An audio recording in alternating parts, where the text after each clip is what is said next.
মনে করুন আপনি মারা গেছেন। আপনার জানাজার নামাজ শেষ। আপনাকে কবরে রাখা হলো। আপনি অপেক্ষা করতেছেন মুনকার নাকির ফেরেশতার জন্য। কিন্তু তারা আসছে না। অথচ জান্নাতের সুঘ্রাণ পাওয়া শুরু করেছেন আপনি।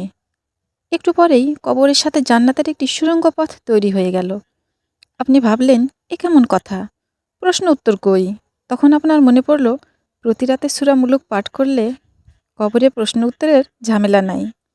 কবর আযাবেরও কোনো চান্স নাই। অতঃপর রেশমি চাদরের নরম বিছানায় গা এলিয়ে দিয়ে আপনি বললেন, আলহামদুলিল্লাহ। আসসালামু আলাইকুম। আমার প্রিয় আপু ভাইয়ারা সবাই কেমন আছেন? আশা করি আল্লাহর রহমতে ভালো আছেন, সুস্থ আছেন। আজকের একটি ছোট্ট ব্লগ ভিডিও নিয়ে আসলাম। আর আজকের ব্লগ ভিডিওতে কোনো রান্নাবান্না নয়, কোনো কিছু নয়।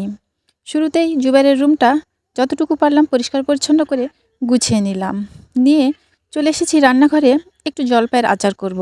এই জলপাইগুলো সেদ্ধ করে আমি ডিপ ফ্রিজে ফ্রোজেন করে রেখেছিলাম। আর আজকে মনে হলো যে এই জলপাইগুলো আচার করে নিই, কারণ ডিপ ফ্রিজে রমজানের জন্য এটা ওটা রাখছি, তো একটু ফাঁকা করে নিই।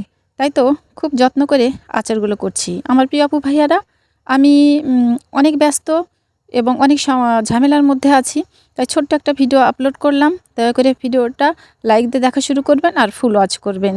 আর আমি অন্য একটা জায়গায় আছি, সেখানে নেটওয়ার্কের খুবই প্রবলেম। হয়তো আমি সবার ভিডিওটা দেখতে পারবো না, বা আদৌ ভিডিও দেখতে পারবো কিনা আমি জানি না।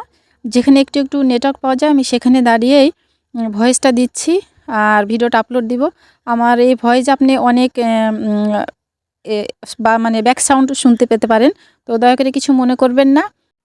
যাই হোক, সবাই ভালো থাকবেন, সুস্থ থাকবেন। ফিরে আসবো ইনশাল্লাহ নতুন কোনো ব্লগ ভিডিও নিয়ে। আল্লাহ হাফেজ।